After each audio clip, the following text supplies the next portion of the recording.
Colorado Springs, we've been covering this a lot. Their marijuana ordinance 2D results flipped over the weekend. That's right, you guys. The Democrats must be in control because they flipped this election. Because updated election results from El Paso County show that there has been a flip in the numbers for Colorado Springs ballot question 2D, which would ban adult use marijuana sales. The El Paso County Clerk and Recorder's Office released unofficial results on Saturday at 6 p.m., which shows that the ballot issue 2D has 49.5% for yes, for, and 50.5% for no, against. If this question were to pass, then adult use marijuana would be prohibited in Colorado Springs. However, the current numbers show that this may not be the case.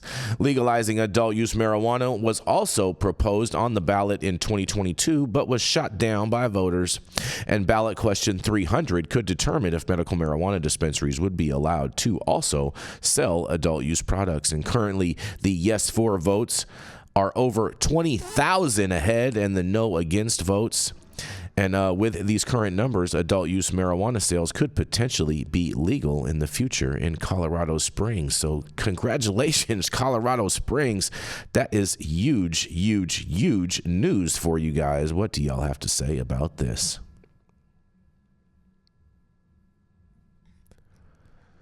All I hear is crickets, huh? Just crickets. All right. Fair enough. You guys don't have nothing to say. I'm still in shock from you being such a cop, bro. I thought you came from the weed game. I am. We're still being.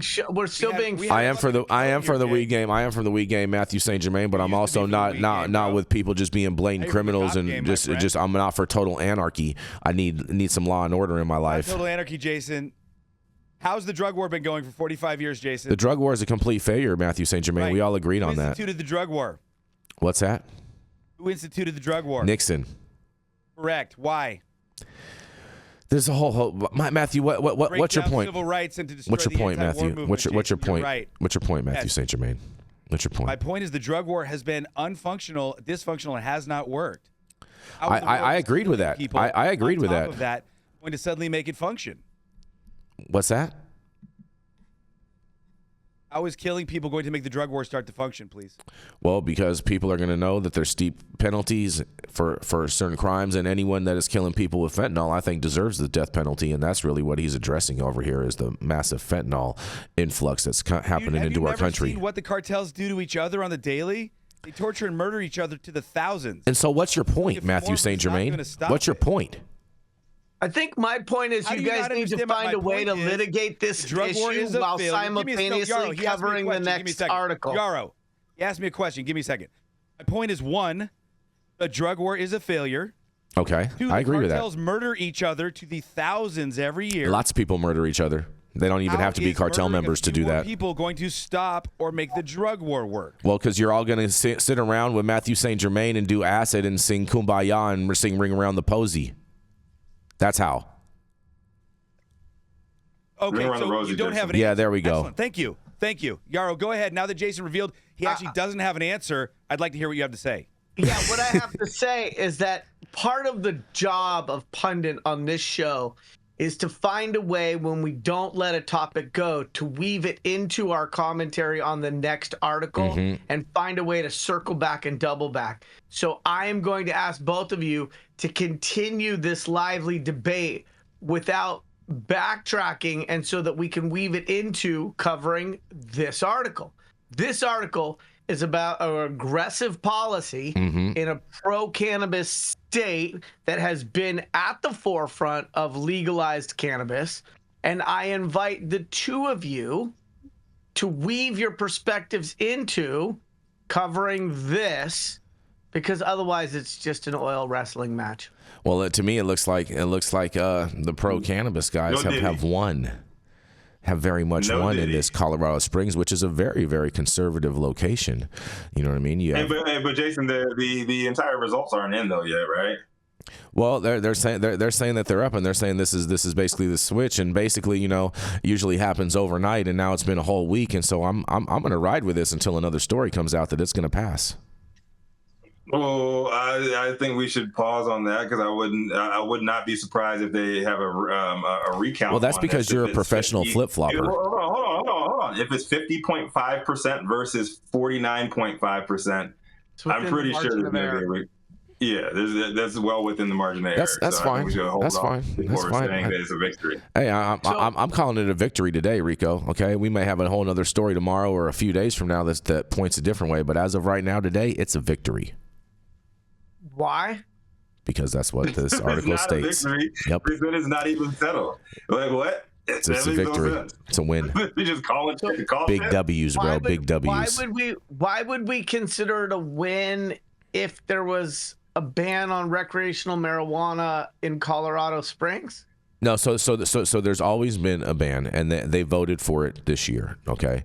And they voted again. They've been voting on it every year, and it hasn't passed. This year, they're saying they're saying that it looks like it's going to pass with 50.5% of the vote. So yes, that's a win, Yarrow. That's UWIN. If this question were to pass, then recreational that's because they haven't finalized. Prohibited. That's because they haven't finalized the vote yet. They have to certify it and all of that stuff. You know what I mean, Yarrow? So this is the ballot initiative that they said that they were saying leading up to the vote was purposely confusing. So there's two questions. I get it. You guys are confused. There's two questions on the ballot. There's two questions that were on the ballot. And Jason, can you let It's been purposely confusing from the jump, and opening itself up to litigation afterwards is what all the legal experts were saying before this ballot initiative even went through. So even if the pro selling of recreational or adult use at medical facilities in Colorado Springs is upheld, you better believe it's going to be appealed. You better believe there's going to be lawsuits right out the gate, just like all the legal experts pointed to. So I don't have a problem with lawsuits at all. Yeah, dude, we've been covering this fucking story for the last couple weeks. I know, and then this is the newest update on this story, which is why I'm covering it today. Happening right now, people were most likely confused as to, oh yeah, are we doing this or are we not? Because the way that it was worded, and here we are. It looks like people were confused. So I would take extreme caution when saying like, yes, this is a victory. We don't know this. As of right now, today, for the purpose of this story, it's a win right now. It's a win. They're winning. They are winning. I do have to say there were several ballot measures in California that I had to read multiple times and get on several websites to look at because of their wording.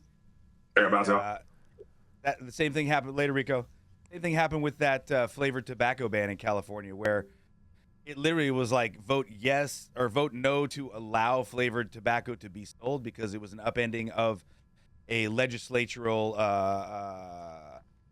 a law passed by the California legislature. Are you talking about spray pack tobacco? These things, we should have some sort of plain language requirement for these ballot measures.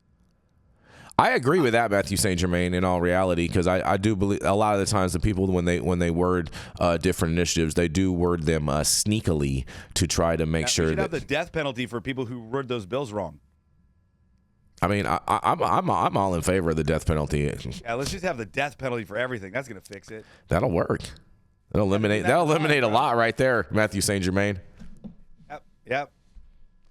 When I think about what I'm going to vote for with some of these complicated ballot measures, I just call Jenny Dills and I ask her what she's going to vote for. And then I just vote the opposite. Yeah, she should be joining us shortly. She's running a little bit behind today, but not a problem, not a problem. So some people say, "What would Jesus do?" I say, "What would Jenny do?" And then I just do the opposite. That's cute. That's real cute, Yarrow. And on that, we're gonna